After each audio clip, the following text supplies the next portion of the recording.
আজকের পৃথিবীতে যে দুটো রাষ্ট্রে মুসলমানদের উপরে সব থেকে বেশি অত্যাচার করা হচ্ছে সেই দুটো রাষ্ট্রের নাম ইসরায়েল এবং ভারত। এবং এই দুটো রাষ্ট্রে কেবল যে তাদের মুসলমানদের তাদের নাগরিকের উপর অত্যাচার করা হচ্ছে তাই নয়, এই দুটো রাষ্ট্র সারা পৃথিবীতে মুসলমানদের জন্য একটা হুমকি এবং তারা একসঙ্গে কাজ করছে। তার একটা প্রমাণ আপনাদেরকে দিচ্ছে, একটা উদাহরণ দিচ্ছে।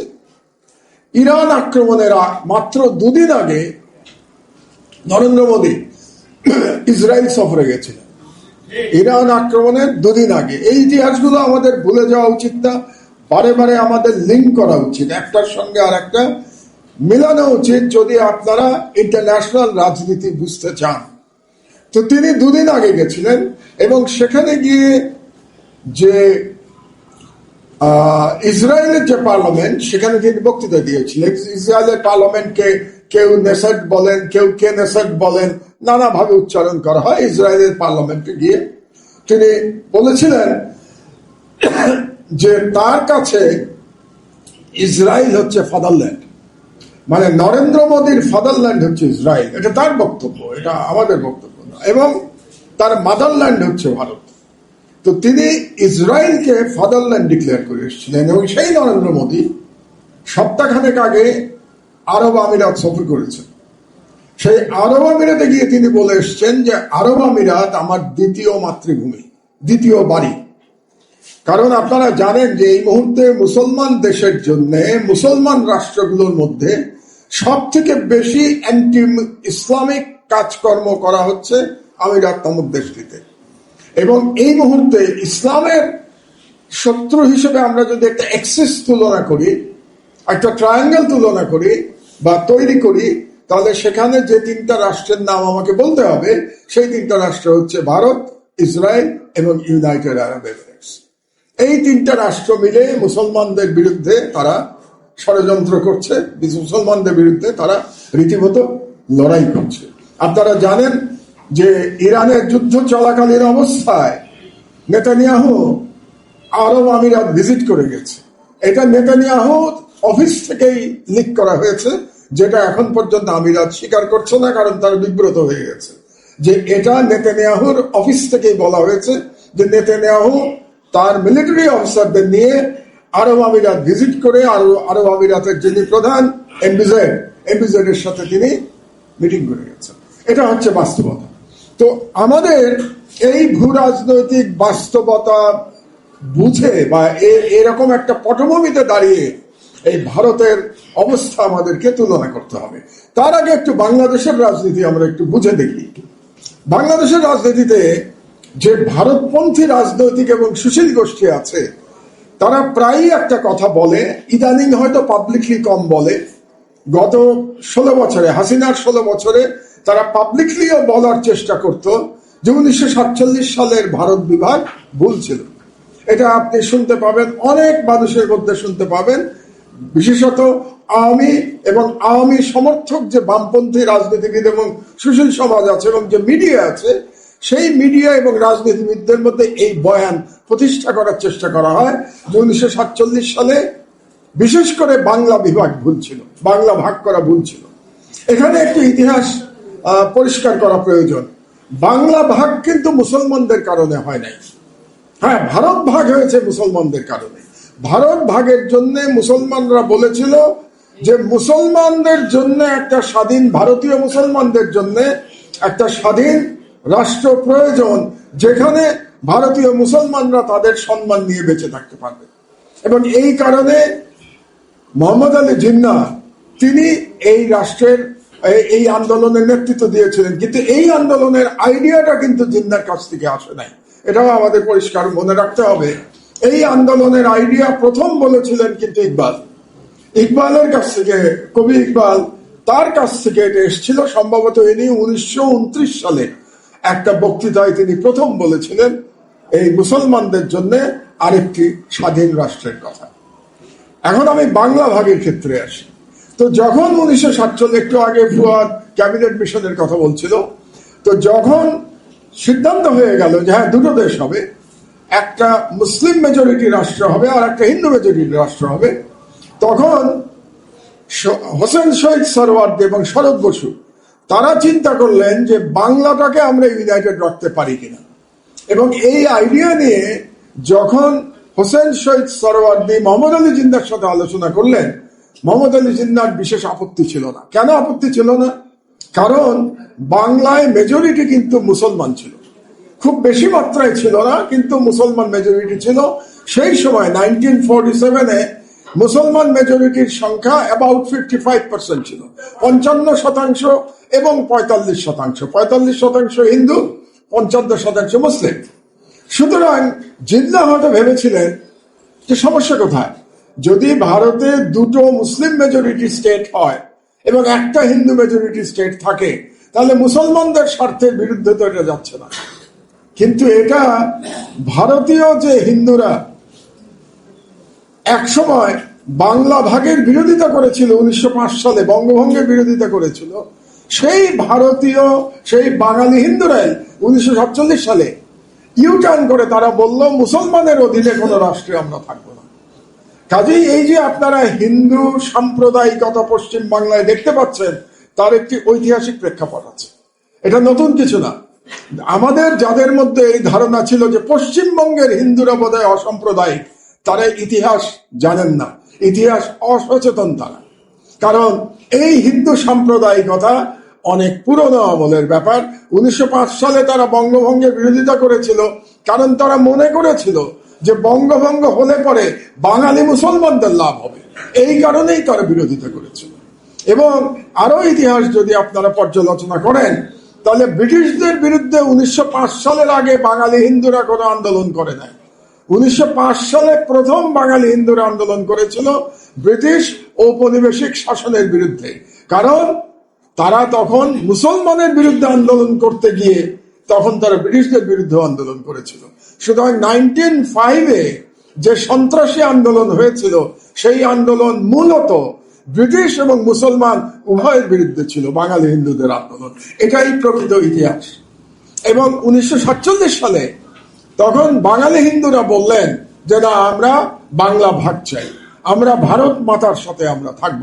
এবং এই কারণে শুধুমাত্র শরৎ বসু ছাড়া এবং আরো দুই একজন ছাড়া আর সবাই, নেহেরু এবং প্যাটেল সহ, তারা গান্ধীকে বোঝালেন যে বাঙালি হিন্দুরা মুসলমানের শাসনে তারা থাকতে চায় না, এবং এভাবেই বাংলা ভাগ হয়েছে। যাই হোক, আমাদের পূর্বপুরুষ যারা ভোট দিয়ে পাকিস্তান তৈরি করেছিলেন, তারা যে সঠিক কাজ করেছিলেন, আজকে পশ্চিম বাংলার দিকে তাকিয়ে আমার মনে হয় আজকে আমরা এটা বুঝতে পারছি।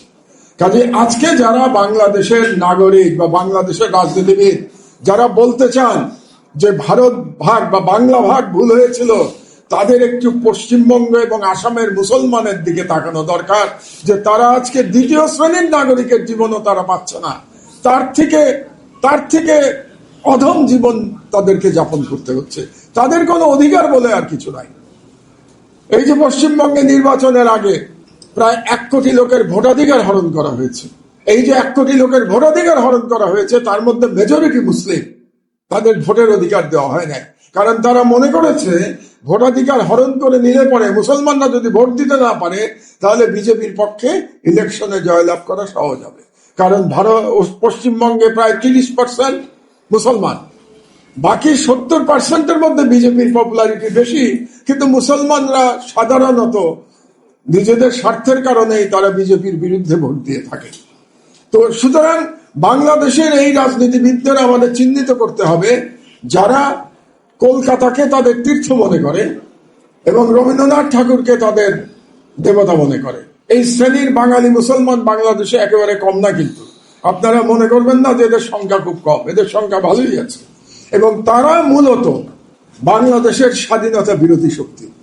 আমাদের বুঝতে হবে যে বর্তমান প্রেক্ষাপটে কারা স্বাধীনতা বিরোধী শক্তি। কারণ বর্তমান প্রেক্ষাপটে বাংলাদেশের স্বাধীনতা যদি কেউ হরণ করে, তাহলে সেটা ভারত সেই স্বাধীনতা হরণ করবে। এখান থেকে 2000 কিলোমিটার দূর থেকে পাকিস্তান ভারত ডিঙিয়ে এসে বাংলাদেশের স্বাধীনতা হরণ করতে পারবে না। এটা বাস্তবসম্মত না। বাস্তবসম্মত হলো যে স্বাধীনতা ভারত হচ্ছে আমাদের স্বাধীনতার সবচেয়ে বড় হুমকি, এটা আমাদের স্মরণে রাখতে হবে। কাজেই যে রাজনীতিবিদরা বলবেন বা যে সুশীল সমাজ বলবে যে বাংলা ভাগ ভুল হয়েছিল 1947 সালে, ধরে নিতে হবে যে তারা বাংলাদেশের স্বাধীনতায় বিশ্বাস করে না। এটা আমাদেরকে মনে রাখতে হবে। আর এক শ্রেণীর আমাদের দেশে সুশীল সমাজ এবং রাজনীতিবিদ আছে, এবং দুর্ভাগ্যজনকভাবে এই ধরনের রাজনৈতিক বয়ান আমরা সরকারি দলের কারো কারো মুখ থেকেও শুনতে পাচ্ছি, যারা ভারতের হিন্দুত্ববাদের উত্থানের সাথে বাংলাদেশে ইসলামপন্থীদের উত্থানকে মেলাতে চায়। এটা কিন্তু একটা ভয়ঙ্কর বয়ান, আপনাদেরকে মনে রাখতে হবে। কারণ ভারতে হিন্দুত্ববাদীরা যে পরিমাণ অত্যাচার করেছে তার কোনো মুসলমানদের উপরে তার কোনো উদাহরণ, তার উল্টো কোনো উদাহরণ বাংলাদেশে নাই। বাংলাদেশের সেই পাকিস্তান আমল থেকে হিন্দুদের উপরে বরং বাঙালি মুসলমানরা হিন্দুদের রক্ষা করবার চেষ্টা করেছে সব সময়। আমার 1965 সালের রায়টের কথা মনে আছে, 64 সালের রায়ট, সরি, তখন আমি স্কুলে বোধহয় 5-6 পড়ি। সেই সময় আমরা তো একেবারেই ছোট, আমাদের মুরব্বীদের নিয়ে আমরা বাড়ি বাড়ি হিন্দু বাড়িতে গিয়ে, আমি পুরনো ঢাকার ছেলে, গ্যান্ডারিয়ার ছেলে, যেখানে প্রচুর হিন্দুরা ছিলেন, আমাদের মনে আছে আমাদের বাড়িতে আমরা হিন্দুদের আশ্রয় দিয়েছিলাম, তাদের খাবার ব্যবস্থা করে দিয়েছিলাম। আমাদের হেডমাস্টার হিন্দু ছিলেন, আমরা তার বাড়ি পাহারা দিয়েছিলাম, এবং আমরা গ্যান্ডারিয়ার সবগুলো মন্দির আমরা পাহারা দিতাম। এটাই বাঙালি মুসলমানদের ঐতিহ্য। আমরা কখনো অন্য ধর্মের কোন উপাসনালয়ের উপর আক্রমণ করি নাই। বাবরি মসজিদের মতো ঘৃণ্য ঘটনা বাংলাদেশে কোনোদিন ঘটবে না, কারণ ওই ধরনের বর্বর আমরা কোনোদিন হতে পারবো না। কাজেই হিন্দুত্ববাদীদের মতো বর্বরতা আমরা, আমাদের জিনের মধ্যে ওই বর্বরতা নাই। কাজেই যারা আজকে বলার চেষ্টা করেন যে বাংলাদেশে জুলাই বিপ্লবের পর থেকে ইসলাম পন্থার উত্থান হয়েছে, তারা প্রকৃতপক্ষে বাংলাদেশে হিন্দুত্ববাদের সহায়ক শক্তি হিসেবে কাজ করছেন। কাজেই এই ধরনের বয়ান যারা আনতে চান যে বাংলাদেশে একটা ইসলামী উত্থান হচ্ছে এবং এটা বাংলাদেশের গণতন্ত্রের জন্য বিপজ্জনক, তারা প্রকৃতপক্ষে ভারতের দালালি করছেন। এটা আমাদের মনে রাখা উচিত। কাজেই এই দুই শ্রেণীর রাজনীতিবিদ এবং সুশীল সমাজ সম্পর্কে আমাদের সতর্ক থাকতে হবে।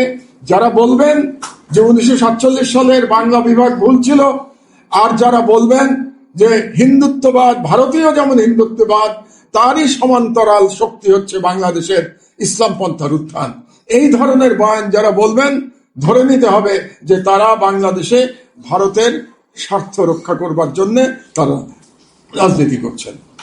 এখন আমরা চিন্তা করতে পারি, যেমন আজকের বক্তাদের মধ্যে দুই একজন বলেছেন, ফুয়াদও বলেছেন, যে আমরা কি করতে পারি ভারতীয় মুসলমানদের জন্য। মানে এমন ভাবে আমরা বলতে পারি যে এটা তো ভারতের অভ্যন্তরীণ বিষয়।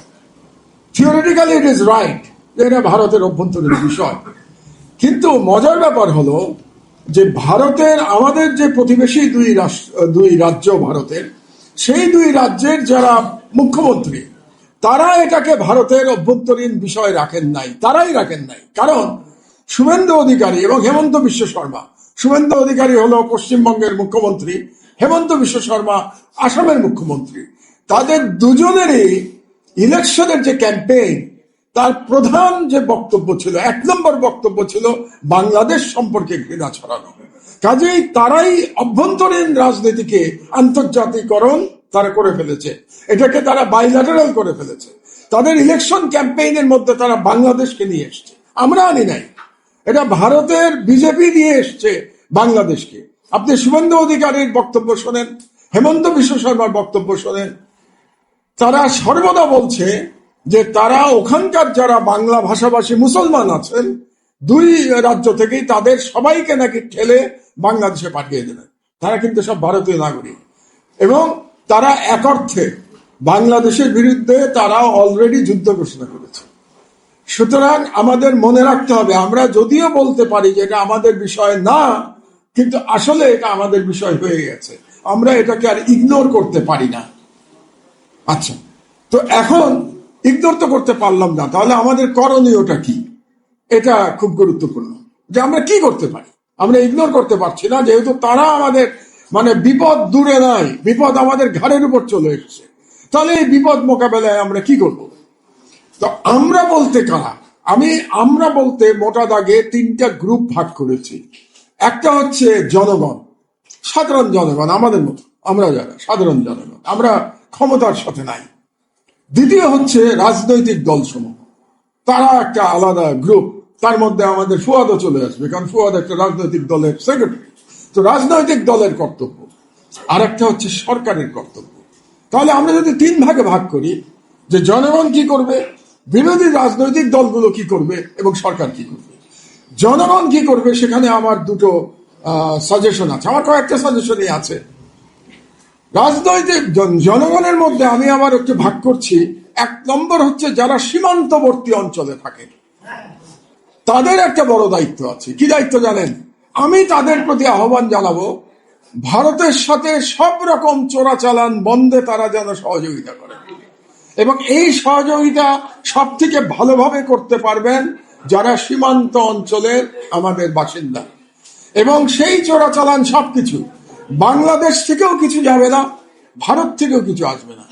এই যে কাঁটাতারের বেড়া নিয়ে অনেক চেঁচামেচি হয়, আমি ব্যক্তিগতভাবে মনে করি কাঁটাতারের বেড়া হলে আমাদের কি সমস্যা?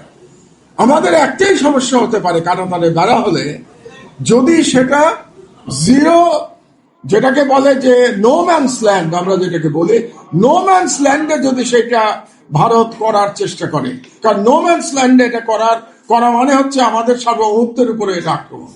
কিন্তু ভারত যদি তার জমির মধ্যে কাঁটাতারের বেড়া করে, এটা নিয়ে আমি আনন্দিত, আমি ব্যক্তিগতভাবে খুশি, তাদেরকে কাঁটাতারের বেড়া করে ফেলতে দেন। এবং আমার অনুরোধ থাকবে আমাদের সীমান্তবর্তী মানুষজনের কাছ থেকে, সেখানে অনেকে কিন্তু আপনারা নিশ্চয়ই জানেন, সেখানে অনেকে এই চোরাচালান ব্যবসার সাথে জড়িত। কাজে তাদের প্রতি অনুরোধ থাকবে, আপনারা দেশের স্বার্থে, নিজেদের স্বার্থে এই চোরাচালান ব্যবসা বন্ধ করেন। এই চোরাচালানের মধ্যে মাদকও তো আসছে, মাদক আসার জন্য আমাদের যুব সমাজ ক্ষতিগ্রস্ত হচ্ছে। আমাদের এই যে ইদানিং আপনি দেখতে পাচ্ছেন এত সামাজিক উচ্ছৃঙ্খলতা বেড়ে গেছে, এত সামাজিক নৃশংসতা বেড়ে গেছে, কি সব নৃশংস ঘটনা চলছে, এর মূলে কিন্তু একটা প্রধান কারণ হচ্ছে মাদক দ্রব্য। এই মাদক ব্যবহারে মানুষ মানুষ পশুর থেকে অধম হয়ে যাচ্ছে তারা। তো এই কারণে আমি চোরাচালান সম্পূর্ণভাবে বন্ধের জন্য আহ্বান জানাই। দ্বিতীয় আর একটা আহ্বান জানাই, কদিন পরে আমাদের কোরবানির ঈদ, আমাদের পবিত্র ঈদ, সেখানে আমি সকলের প্রতি আহ্বান জানাচ্ছি, পুরো জাতির প্রতি আহ্বান জানাচ্ছি, আপনারা কোনো ভারতীয় গরু কোরবানি দেবেন না। এটা যদি আপনারা করতে পারেন, সীমান্ত অঞ্চলে যারা ভারতীয় গরু নিয়ে আসবে তাদের কাছ থেকে কেউ ভারতীয় গরু কিনবেন না। কারণ আমাদের প্রথম কথা হচ্ছে আমাদের অর্থনীতির জন্য এটা খারাপ, কারণ আমাদের যারা গরুর খামারি আছেন তাদের ব্যবসা ক্ষতিগ্রস্ত হয় যখন ভারত থেকে চোরাচালানের মাধ্যমে গরু চলে আসে। এটা বন্ধ হলে পরে আমাদের ব্যবসা বাড়বে, আমাদের যারা খামারি, আমাদের যারা কৃষক, তারা উপকৃত হবে। কাজেই দেশের স্বার্থে, জনগণের স্বার্থে আপনারা ভারতীয় গরু জবাই করা, কেনা বেচা বন্ধ করেন, এটা আমার আহ্বান। দ্বিতীয় আহ্বান থাকবে, সকল ভারতীয় পণ্য বর্জন করেন, যতটা সম্ভব ভারতীয় পণ্য বর্জন করতে থাকেন। এই কাজগুলো আমরা করতে পারি, এটা হলো নাগরিকের কাজ, আমি নাগরিকের কাজের কথা বলছি। আর এর বাইরে, সীমান্ত অঞ্চলের বাইরে আমরা যারা নাগরিক সমাজ, আমি মনে করি আজকে একটা খুব চমৎকার উদ্যোগ নিয়েছে। আমি আজকাল কোনো অনুষ্ঠানে কিন্তু আসি না, এটা অনেকেই জানেন, কিন্তু আজকে শুধু এসছি আমি বিষয়ের কারণে আজকে এসছি। আজকে এটা যদি বাংলাদেশের সার্বভৌমত্বের, আমাদের অস্তিত্বের ব্যাপার না হতো, তাহলে আজকের এই অনুষ্ঠানে হয়তো আমি আসতাম না। আমি মনে করি যে বাংলাদেশের স্বাধীনতা রক্ষার জন্য এটা অত্যন্ত গুরুত্বপূর্ণ একটা উদ্যোগ, এবং এই উদ্যোগটাকে আরো বাড়াতে হবে, শহরে শহরে করতে হবে, সারা দেশব্যাপী করতে হবে। এবং নাগরিকের কাজ হচ্ছে এই দাবিগুলো নিয়ে রাস্তায় নামা। কাজে নাগরিকের প্রতি আমার অনুরোধ থাকবে যে আপনারা এই ভারতে যে মুসলমানদের উপরে যে অত্যাচার হচ্ছে তার প্রতিবাদে আপনারা রাস্তায় নেমে আসুন, প্রতিবাদ করুন। প্রতিবাদ মানে এটা না কিন্তু যে আপনি এখানে আবার সংখ্যালঘুদের উপরে আপনি অত্যাচার করবেন, তাহলে তো আপনিও ওদের মতো নিকৃষ্ট হয়ে গেলেন। এখানকার সংখ্যালঘুর অধিকার একেবারে শতভাগ দেওয়ার পরে আপনি রাস্তায় নামবেন ভারতীয় সংখ্যালঘুদের উপর যে অত্যাচার হচ্ছে তার প্রতিবাদ করবার জন্য। কারণ আপনারা যদি আপনাদের সংখ্যালঘুদের রক্ষা করতে না পারেন, তাহলে অন্য দেশের সংখ্যালঘুদের বিষয়ে কথা বলার নৈতিক অধিকার আপনার থাকবে না, এটা কিন্তু মাথায় রাখতে হবে। আচ্ছা, এটা তো গেল জনগণের কাজ। রাজনৈতিক দলগুলোর কাজ হচ্ছে, আমি খুব দুঃখ পাই রাজনৈতিক দলগুলোর নীরবতা দেখে। কারণ রাজনৈতিক দলগুলো মনে করে যে ভারত সরকারকে অসন্তুষ্ট করলে, বাংলাদেশে একটা কিন্তু আছে রাজনীতির মধ্যে, যে ভারত সরকারকে অসন্তুষ্ট করে ক্ষমতায় যাওয়া যায় না। এখন এটা শুধু যে সরকারি দলের উপরে এই ভাইরাস আছে তা না, সকল রাজনৈতিক দলের মধ্যেই এই ভাইরাসের সংক্রমণ আছে। কাজে এই ভাইরাস মুক্ত হয়ে যান এবং রাজনৈতিক দলগুলোর চাপ প্রয়োগ করা উচিত সরকারের উপরে এবং ভারতের উপরে। কারণ রাজনৈতিক দলগুলোর নানা রকম ইন্টারন্যাশনাল কানেকশন থাকে। কাজে আপনারা ইচ্ছা করলে চাপ প্রয়োগ করতে পারেন যাতে করে ভারতীয় মুসলমানদের উপরে এই অত্যাচার বন্ধ হয়। কাজে রাজনৈতিক দলগুলোর এই ইস্যুতে মাঠে নামা উচিত। এখন পর্যন্ত কোন রাজনৈতিক দল এ ব্যাপারে সোচ্চার হয় নাই। একমাত্র মাঝে মাঝে আমি এনসিপি কে দেখি এই ব্যাপার না হলেও ভারত প্রশ্নে নানা রকম বক্তব্য এনসিপি দিয়ে থাকে, কিন্তু বাকি রাজনৈতিক দলগুলো মোটামুটি নীরবতা তারা পালন করছে। কাজেই আমি রাজনৈতিক দলগুলোর কাছে অধিকতর উদ্যোগ আমি আশা করি। এবার আসি সরকার, সবচেয়ে গুরুত্বপূর্ণ। আমি মনে করি যে জনগণ এবং সরকার সব থেকে গুরুত্বপূর্ণ, যেহেতু সরকারের হাতে ক্ষমতা আর জনগণের কাছে হচ্ছে সংখ্যা। যে সংখ্যা যেহেতু আছে আমাদের 18 কোটি জনগণ, তারা যদি ঐক্যবদ্ধ হয় তাহলে সেটাকে উপেক্ষা করা কোনো সরকার কিংবা কোনো রাজনৈতিক দলের পক্ষে সম্ভব না। সরকারের দায়িত্বের আগে আমি সরকারকে একটা পাশের বাড়ির উদাহরণ দেখাই। একটা ছোট্ট দেশ যার কোনো সামরিক শক্তিও নাই, নেপাল। আপনি নেপাল সরকারের তাদের সাহস দেখেন। নেপাল সরকারের যিনি প্রধানমন্ত্রী বলেন্দ্র শাহ, তিনি কিছুদিন আগে, এক সপ্তাহ আগে ভারতীয় পররাষ্ট্র সচিব সেই দেশ যখন সফর করতে চেয়েছিল, নেপালের প্রধানমন্ত্রী বলেছেন তাকে সময় দেওয়ার মতো সময় আমার নাই। তিনি বলেছিলেন একমাত্র নরেন্দ্র মোদী যদি নেপাল সফরে আসে তাহলে দ্বিপাক্ষিক ইস্যু নিয়ে আমি তার সঙ্গে আলোচনা করতে পারি, কিন্তু কোন পররাষ্ট্র সচিবকে আমি সময় দিতে পারবো না। বাংলাদেশে আজ পর্যন্ত এমন কোন প্রধানমন্ত্রী আমরা দেখেছি যে বলতে পারবে ভারতীয় পররাষ্ট্র সচিবকে যে আমি আপনাকে সময় দিতে পারবো না? আজ পর্যন্ত দেখি নাই, গত 50 বছরে আমরা দেখি নাই। কাজে নেপালের কাছ থেকে আমাদের উদাহরণ নেওয়া উচিত। নেপালের আর একটা গল্প বলি আপনাদেরকে। আজ থেকে 5-6 বছর আগে আপনাদের দেশে তো সীমান্ত অঞ্চলে প্রায় প্রতিদিন গুলি করে বাংলাদেশিদের মারছে বিএসএফ, তাই না? নেপালে আজ থেকে 5-6 বছর আগে একজন মাত্র নেপালিকে এরকম বিএসএফ গুলি করে মেরেছিল। তার প্রতিবাদে সারা নেপালে এমন আন্দোলন হয়েছিল ভারতের বিরুদ্ধে, এমন আন্দোলন যে ভারতের যিনি ডিফেন্স মিনিস্টার রাজনাথ সিং, তিনি পাবলিকলি মাপ চাইতে বাধ্য হয়েছিলেন একজন নেপালিকে হত্যা করার জন্য। কিন্তু দুর্ভাগ্যের বিষয় হলো যে আমাদের মধ্যে ওই দেশপ্রেম নাই, ওই সাহস নাই, যে আমাদের প্রায় প্রতি সপ্তাহে মারার পরেও আমরা নীরব আছি। আমরা এখন পর্যন্ত কিছুই করতে পারি না। তো সরকার কি করতে পারে? একটা করতে পারে যে আন্তর্জাতিক ফোরামে এ ব্যাপারে তারা আওয়াজ তুলতে পারে। আন্তর্জাতিক ফোরাম বলতে আমি ওআইসির কথা বলি নাই। মুসলমানদের দুর্গতির একটা বড় কারণ ওআইসির মতো সংগঠন, অথর্ব সংগঠন ওআইসি। আজ পর্যন্ত গাজায় যে ওআইসির ভূমিকা, ওই যে আমি একটা আর্টিকেল লিখেছিলাম বছর 3 আগে যখন আমি তুরস্কে নির্বাসিত ছিলাম, যে গাজায় ওআইসির কবর রচিত হয়েছে। গাজার গণহত্যার পরে ওআইসির আর কোনো মানে কি বলবো, আর কোনো সম্মান, আর কোনো কিছু অবশিষ্ট নাই। তো সেই জন্য ওআইসিতে বলে লাভ নাই। কিন্তু অন্যান্য যে আন্তর্জাতিক ফোরাম, যেমন ধরেন United Nations human rights commission কিংবা ইউএন কিংবা ইইউ, এই ধরনের যত প্রতিষ্ঠান আছে, কিংবা বাইল্যাটারাল আলোচনার সময়ও আমরা এ ব্যাপারে সরকার আওয়াজ তুলতে পারে। কেন আওয়াজ তুলতে পারে সেটার কিছু ইঙ্গিত আমার আগের বক্তারা দিয়েছেন। যে ভারতে সংখ্যালঘুদের উপর যে অত্যাচার চলছে, মুসলমানদের উপর বিশেষ করে, তার কারণে আমাদের নিরাপত্তা বিঘ্নিত হচ্ছে। কারণ যত যাই হোক, আমাদের সবাইকে তো সব সমাজেই কিছু সমাজ বিরোধী শক্তি থাকে। কাজে ভারতের এই মুসলমানদের উপর অত্যাচারকে মানে ছুতা করে এখন বাংলাদেশে যদি সংখ্যালঘুদের উপর অত্যাচার শুরু হয়, তাহলে তো আমাদের নিরাপত্তার জন্য এটা একটা বড় হুমকি।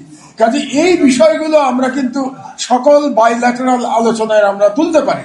আমরা সকল বন্ধু রাষ্ট্রকে বলতে পারি তারা যেন ভারতের উপর চাপ সৃষ্টি করে। এই কাজটা সরকার করতে পারে। একটা আপনাদেরকে এক্সাম্পল দেই, এই সপ্তাহে মোদি গেছিলেন নরওয়েতে ভিজিট করতে।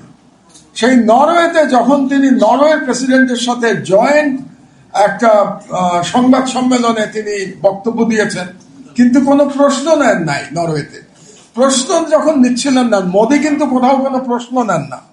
তো যখন উনি প্রশ্ন না নিয়ে চলে যাচ্ছেন, কোনো প্রশ্নের জবাব দিচ্ছেন না, তখন একজন সাংবাদিক, হেলে লিং ওনার নাম, এক মহিলা সাংবাদিক, তিনি বললেন যে মোদি, আপনি তো নিজেকে দাবি করেন যে ভারত বিশ্বের বৃহত্তম গণতান্ত্রিক রাষ্ট্র, তো আপনি সেই গণতান্ত্রিক রাষ্ট্রের প্রধানমন্ত্রী হয়ে বিশ্বের সব থেকে ফ্রি সংবাদ মাধ্যমের দেশ নরওয়ে, আপনারা জানেন বোধহয় যে ফ্রি সংবাদ মাধ্যমের যে র্যাঙ্কিং আছে সেখানে নরওয়ে 1 নম্বর। তো সে বললেও যে বিশ্বের সবচেয়ে ফ্রি গণমাধ্যম দেশের সাংবাদিকের প্রশ্নের জবাব কেন দিচ্ছেন না? এই কথা শুনে মোদি মাথা নিচু করে স্টেজ থেকে নেমে চলে গেছে, কিন্তু প্রশ্নের জবাব দিতে পারে নাই। সুতরাং আন্তর্জাতিক ফোরামে যদি আমরা এগুলো ওঠাতে পারি, তাহলে মোদিকে কিন্তু বিদেশে গেলেই এই প্রশ্নের মুখোমুখি হতে হবে। কাজে আমি সরকার এবং বিশেষ করে পররাষ্ট্র মন্ত্রণালয়কে বলবো এটা এই ব্যাপারে কার্যক্রম নেয়ার জন্য। 2 নম্বর আর একটা করতে পারে, বাংলাদেশে আমি মনে করি প্রচুর ভারতীয় নাগরিক আছেন যারা বেআইনিভাবে এই দেশে কাজ করছেন, তাদেরকে খুঁজে বের করা প্রয়োজন এবং এদেরকে খুঁজে বের করে এদেরকে পুশব্যাক করা প্রয়োজন। কাজেই তাহলে ইন্ডিয়া বুঝতে পারবে যে পুশব্যাক শুধু তাদের অস্ত্র না, এই পুশব্যাক আমাদেরও অস্ত্র হতে পারে। এবং বাংলাদেশে আমি আরো কিছু এলাকায় জানি, এখানকার কিছু মানুষ কাজ করেন বাংলাদেশে, তাদের বাড়িঘর সব ইন্ডিয়াতে, বাড়িঘর কলকাতা, এখানে রোজগার করেন এবং এখান থেকে টাকা পয়সা সব ইন্ডিয়াতে তারা পাচার করেন। হয়তো পরিবারের কর্তা বাংলাদেশে আছেন, পুরো পরিবার ইন্ডিয়াতে আছে, এরকম বহু পরিবারকে আমি জানি। তো সেগুলোকে আমার মনে হয় বাংলাদেশ সরকারের তাদেরকে চিহ্নিত করা দরকার। তো এই কাজগুলো যেগুলো আমাদের সাধ্যের মধ্যে আছে, এই কাজগুলো বাংলাদেশ সরকার করতে পারে। আর এছাড়া ভারতের সাথে যখন দ্বিপাক্ষিক আলোচনা শুরু হবে, দ্বিপাক্ষিক আলোচনা হলে প্রতিবারই আমরা কিন্তু ভারতের মুসলমানদের উপর অত্যাচারের বিষয়টা আমরা উঠাতে পারি। সর্বশেষ আর কিছু না পারি, ভারতের নির্যাতিত মুসলমানদের জন্য একটা মরাল সাপোর্ট তো করতে পারি। এই যে আজকে আমরা একটা অনুষ্ঠান করছি এখানে, এটা তো এক ধরনের মরাল সাপোর্ট। এবং এই ধরনের অনুষ্ঠান যদি আরো বৃহত্তর পরিসরে আমরা করতে পারি, তাহলে তারা আরো মরাল সাপোর্টটা পাবে। তো সর্বশেষ আমি আবারও জনগণ, রাজনৈতিক দল এবং সরকার 3 গ্রুপের কাছেই আমি ঐক্যবদ্ধভাবে ভারতীয় হেজেমনির যে থ্রেট, এটা মোকাবেলা করবার আহ্বান জানিয়ে আজকের এই অনুষ্ঠান আয়োজন করবার জন্য আয়োজকদের ধন্যবাদ জানিয়ে এবং আমাকে আমন্ত্রণ করবার জন্য কৃতজ্ঞতা জানিয়ে বক্তব্য শেষ করছি। আল্লাহ হাফেজ। বাংলাদেশ।